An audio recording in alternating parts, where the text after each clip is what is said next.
ولقد علمتم الذين اعتدوا منكم في السبت فقلنا لهم كونوا قردة خاسئين فجعلناها نكالا لما بين يديها وما خلفها وموعظة للمتقين. او تاسو د خپل قوم هغو کسانو عاقبت نه خبر یې چې د شنبې په ورځ تیری کړو. مونږ هغو ته ویل چې بيزوګانی شي او په داسې حال کې اوسئ چې له هر خوا در باندې نفرین او لعنت وي. په دې ترتیب مونږ د هغو عاقبت د هغې زماني او وروستیو نسلونو لپاره عبرت او ویریدونکو لپاره نصیحت وګرځاو. وَإِذْ قَالَ مُوسَى لِقَوْمِهِ إِنَّ اللَّهَ يَأْمُرُكُمْ أَن تَذْبَحُوا بَقَرَةً قَالُوا أَتَتَّخِذُنَا هُزُوًا قَالَ أَعُوذُ بِاللَّهِ أَنْ أَكُونَ مِنَ الْجَاهِلِينَ. او هغه پیښه در یاد کړه چې کله موسی خپل قوم ته ویل چې الله تاسو ته دی وی غوا د ذبح کولو امر کوي. او ویل آیات له موږ سره مسخري کوي. موسی ویل زله دین خدای ته پناه وروړم چې د جاهلانو له ډلې څخه ووسم. قالوا ادع لنا ربك يبين لنا ما هي قال إنه يقول إنها بقرة لا فارغ ولا بكر عوان بين ذلك فافعلوا ما تؤمرون. ویل خنو لخپل رب نه دی وغواړه چې مونږ ته د هغه غوا څه تفصیل وکړي.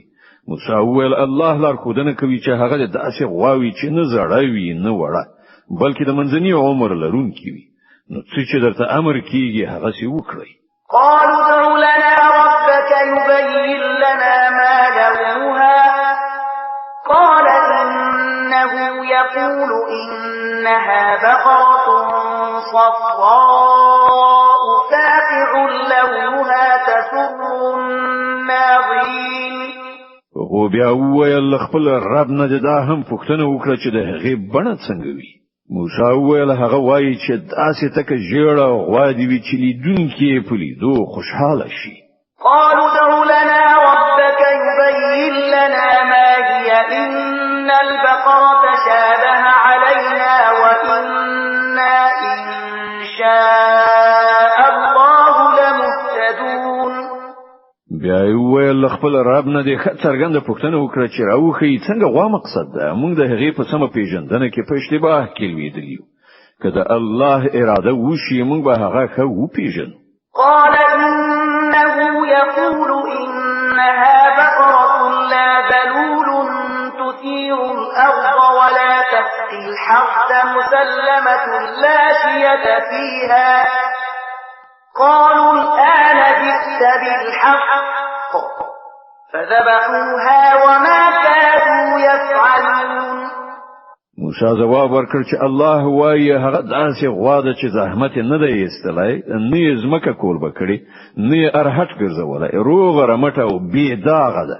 نو هغه ناری کړ چې هو اوس دې سمې نښانې راوښودلې بیا یې هغه ذبح کړه که نه نو د دې کار کوونکي نه و. وَإِذْ قَتَلْتُمْ نَفْسًا فَادَّارَأْتُمْ فِيهَا وَاللَّهُ مُخْرِجٌ مَا كُنتُمْ تَكْتُمُونَ. او تاسو ته هغه پیښه یاد ده چې کله تاسو څوک وژلیو بیا مو د هغه په باب جګړې کولې او یو پر بل باندې مو د وژلو تور وای او الله څرګندونکی دی د هغه چې تاسو یې پټوي. فقلنا اضربوه ببعضها كذلك يحيي الله الموتى ويريكم آياته لعلكم تعقلون. هغه وخت موږ امر وکړ چې د وژل شوی په جسد هغه یو برخه ووهي. وګورئ دغه چې الله مړی ژوندۍ کوي او تاسو ته د خپل قدرت نښانې درخي ترڅو وپوهیږئ.